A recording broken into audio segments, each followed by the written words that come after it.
টগরির ক্রিয়েশনে আরও একটি নতুন রেসিপি নিয়ে চলে আসলাম। নতুন বলবো না, অনেকটাই পুরনো রেসিপি। এভাবে রান্না করে দেখবেন, অসাধারণ লাগে এই নিরামিষ গাঠি কচু। 300 গ্রাম গাঠি কচু এখানে নিয়ে নিয়েছি। এবার আমি এটাকে ভালো করে ছাড়িয়ে নিচ্ছি। স্কিপ না করে পুরো ভিডিওটি দেখবেন, আশা করি ভালো লাগবে আজকের এই গাঠি কচু রেসিপিটি। প্রথমে গ্যাসে আমি কড়াই বসিয়ে সেখানে সর্ষের তেল দিয়ে দিলাম কড়াইতে। তেলটিকে এবার ভালো করে গরম করে নেব।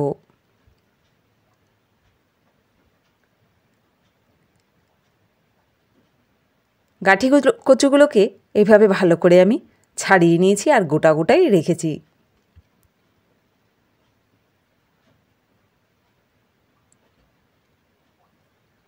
গরম তেলের মধ্যে খোসা ছাড়ানো গাঠি কচুগুলোকে তেলের মধ্যে দিয়ে দিচ্ছি।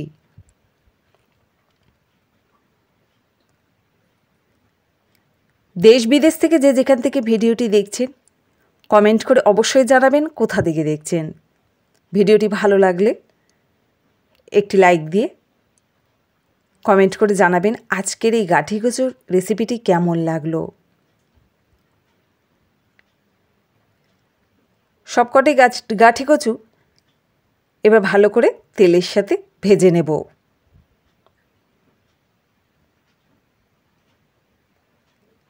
দু থেকে 3 মিনিট মিডিয়াম আঁচে আমি গাঠি কচুটাকে ভাজবো।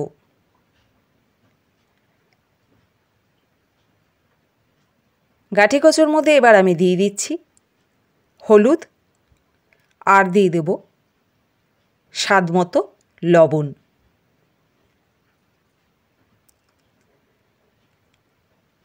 লবণ আর হলুদ দেওয়ার পর আরও কিছুক্ষণ এইভাবে গাঠি কচুটিকে ভেজে নেব।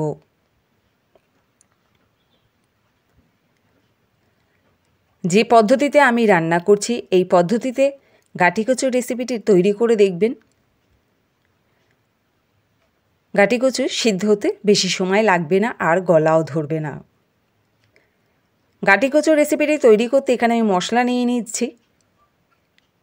কালো সর্ষে, সাদা সর্ষে, তার সাথে কাঁচা লঙ্কা, আদা আর নিয়ে নিচ্ছি টমেটো। মশলাটিকে এবার আমি এটাকে পেস্ট করে নেব। এদিকে গাঠি কচুগুলো প্রায় ভাজা হয়ে এসেছে।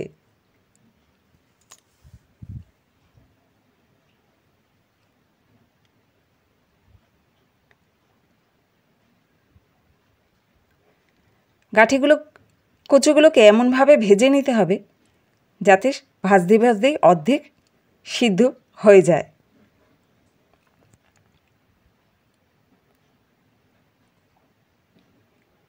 এই নিরামিষ গাঠি কচু বন্ধুদের বলবো, সর্ষে দিয়ে যদি কখনো না বানিয়ে থাকেন তাহলে অবশ্যই একবার বাড়িতে বানিয়ে দেখবেন।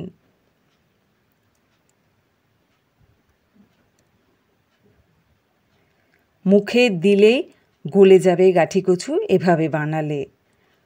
গাঠি কচুগুলো দেখুন ভাজা হয়ে গেছে, আমি তুলে নিচ্ছি একটি প্লেটে।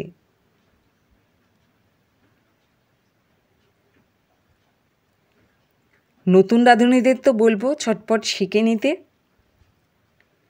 এই গাঠি কচুর নিরামিষ রেসিপিটি।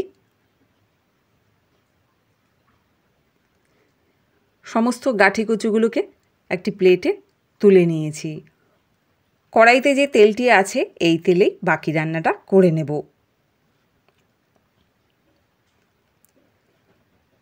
এখানে আমি আর আলাদা করে তেল ব্যবহার করছি না। গরম তেলের মধ্যে আমি এখানে ফোড়নে দিয়ে দিচ্ছি একটি শুকনো লঙ্কা আর কালো জিরে। ফোড়নটা একটু ভাজা হওয়ার পর আমি এখানে দিয়ে দিচ্ছি সর্ষে, আদা, টমেটো আর কাঁচা লঙ্কার যে মশলাটি তৈরি করলাম সেই মশলাটি গরম তেলে দিয়ে দিচ্ছি। বন্ধুদের বলবো সর্ষেটি যখন বাটবেন ওর মধ্যে একটুখানি লবণ দিয়ে নেবেন। অনেক সময় সর্ষে একটু তিতকুটে হয়, তো লবণ দিয়ে বাটলে কখনো তিতকুটে তার থাকে না।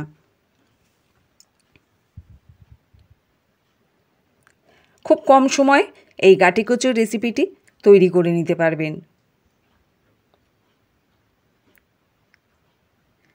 1 মিনিটের মতো আমি মিডিয়াম আঁচে মশলাটিকে কষিয়ে নিচ্ছি।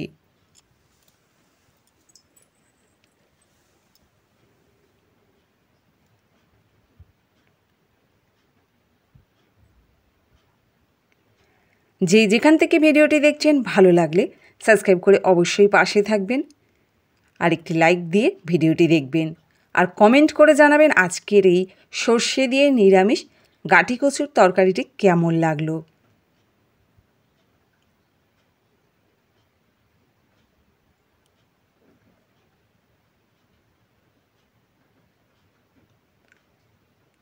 এরপর আমি এর মধ্যে দিয়ে দিচ্ছি প্রয়োজন মতো জল।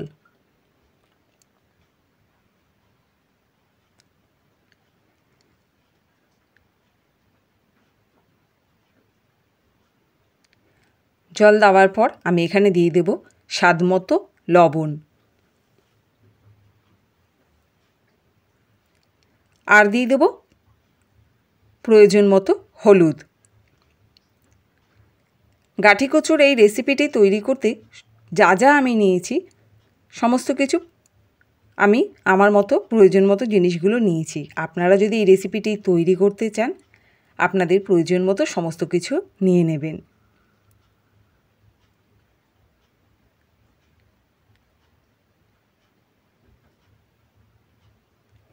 বড়দের প্রণাম, ছোটদের অনেক ভালোবাসা। আজ টগরের ক্রিয়েশন এত দূর পৌঁছেছে শুধু আপনাদের জন্য। এখানে আরও কিছুটা জল দিয়ে দিচ্ছি।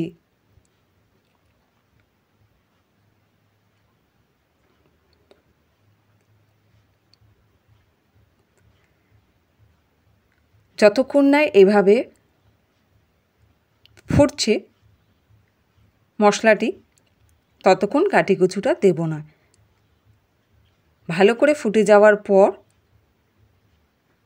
এরপরে গাটি কচুটা দিয়ে দিচ্ছি। 2 থেকে 3 মিনিট মিডিয়াম আঁচে গাটি কচুটা এভাবে রেখে দেব।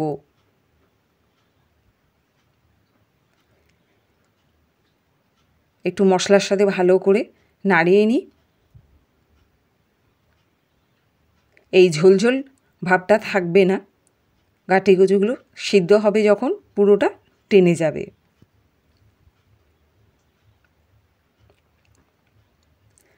2 থেকে 3 মিনিট আমি এটা এভাবে